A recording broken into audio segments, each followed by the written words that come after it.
So can we take an otherwise nice shooting air rifle and make it shoot just that little bit better without doing the obvious, of course?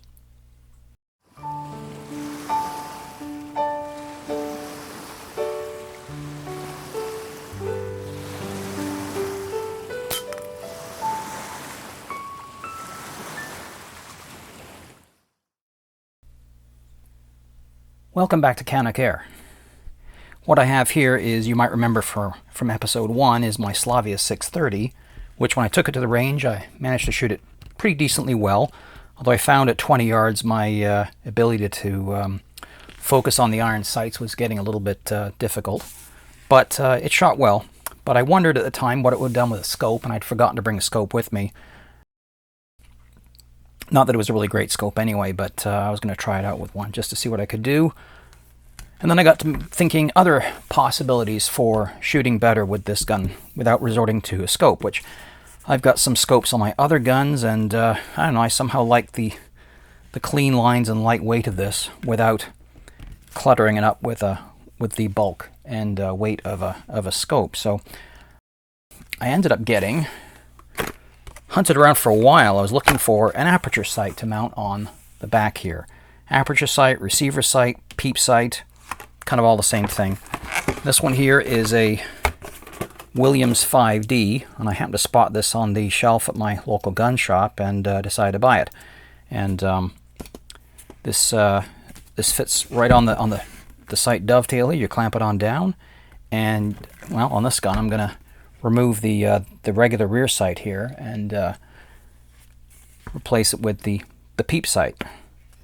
And there's a bit of theory on why peep sights work as well as they do, considering they are just, again, metal sights without any fancy optics. But they do work well, and they're often seen on high-end target match rifles, of course. You see them with fairly large, elaborate click-adjustable ones. This is obviously a lot smaller. I was looking for something maybe a little more vintage with a larger hooded unit at the back. Wasn't able to find any that didn't get, people beat me to it at ridiculous prices. So anyway, I looked around and, so I'd found this at the local gun shop. I put a piece of neoprene rubber on the back just to make it a little bit larger, blank off a little bit more of the surrounding light. But that is going to go on the back here. I'll take it back to the range, try it with the iron sights first, then put the peep sight on, and then I'll try it with a scope. And we'll compare our groups and see how we do. Now, the thing with regular iron sights is you have to really concentrate on your sight picture, which in a perfect world would look something like this. Everything's sharp and crisp and perfect lines. It's, how could you possibly miss? Of course, in reality, things look a little more like this, with the rear sight a lot more fuzzed up than your eyes can focus on, and the target is usually fuzzy as well. We're told we should concentrate on focusing our eyes on the front sight, and everything else should kind of take care of itself. But your task, of course, is to keep that front sight post level with the rear sight and also centered in the notch.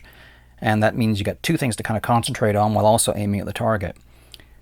It's a bit of a challenge sometimes. And what I've described here is pretty much a 6 o'clock sight picture. Some people prefer a center hold where the front sight touches the middle of the target. But that comes down to personal taste and depending on what you're shooting at. If you're shooting at big black bullseye targets with black sights, it can be very difficult to find that center point. So that's why people often set their sights up to just kiss the bottom of the bullseye. Anyway, a peep sight is actually quite a bit different. You're looking through an aperture which is a lot closer to your eye.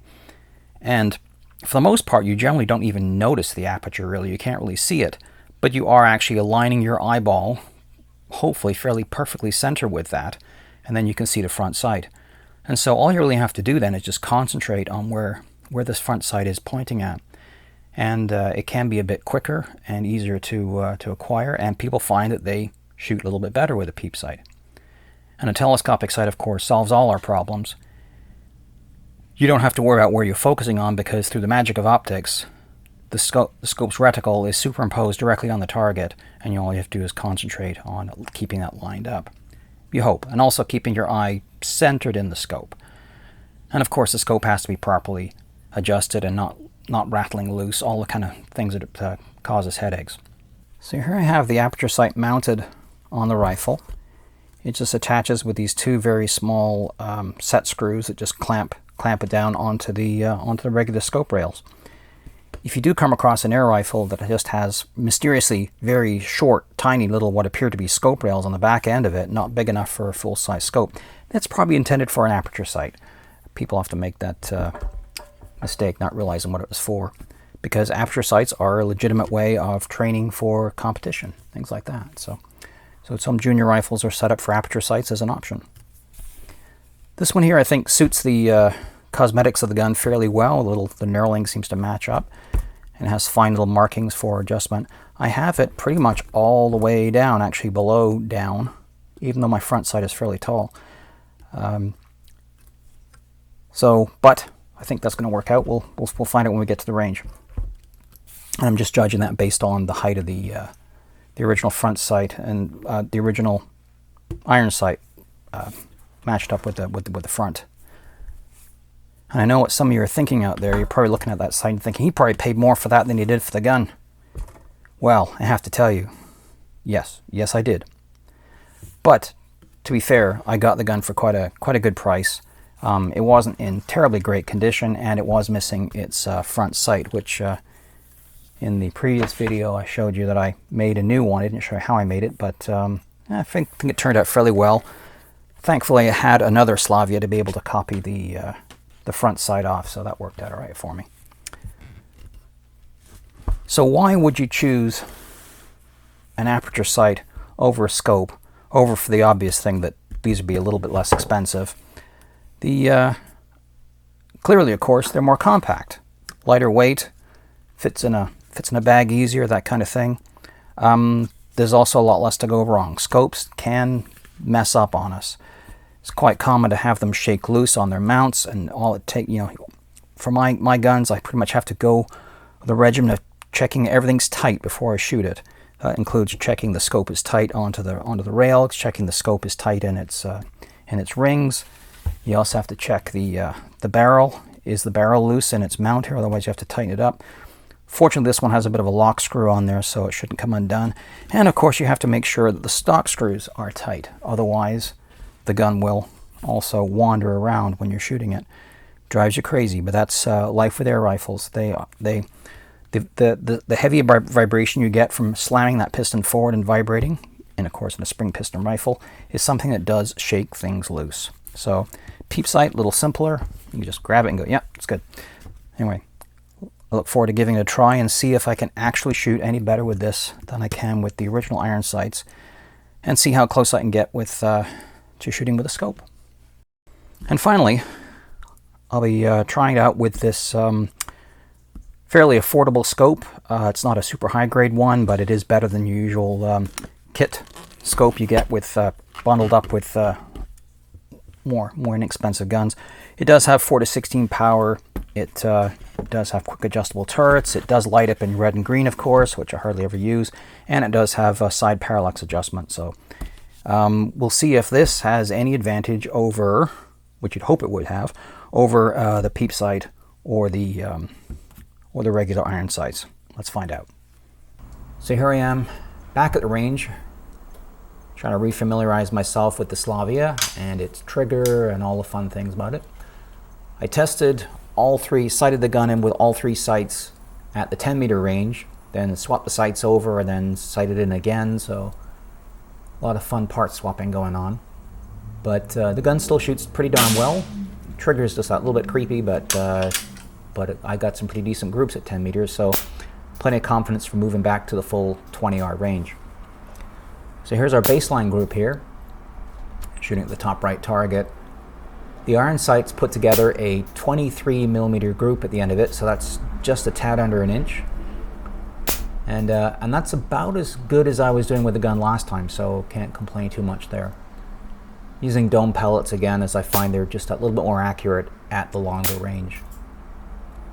Put the peep sight on, and was quite pleasantly surprised at how quicker I was able to get the sights aligned on the target.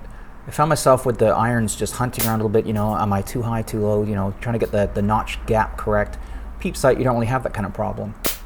And I ended up shooting a little bit better with it. Here's a 30% smaller group because it came in at 16 millimeters. Then I put the scope on. The scope was sadly out of whack. I did sight it in a little bit for left to right, but obviously it was set up for my other gun. The Slavia's barrel does droop down significantly, so even when it was reasonably close at 10 meters, it was way off at 20 yards. So I ended up hitting at the bottom target. And the group ended up being just a little bit better than the iron sight and slightly worse than the peep sight. So I was quite surprised by that. But then again, I'm sure if I spent an afternoon shooting all different groups, the averages would even out pretty well.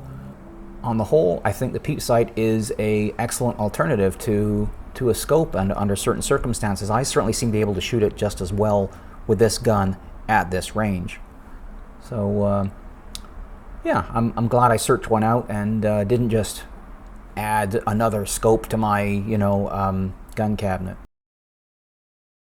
And if you find yourself with a gun that has these fiber optic, brightly glowing sights that seem like a good idea in the store, but end up looking a little too fuzzy when you're actually trying to shoot things, just take some matte black craft paint and paint over the dots. You can always wipe it off later. Anyway, thanks for watching. I'll be back soon with some more fun stuff. Consider subscribing.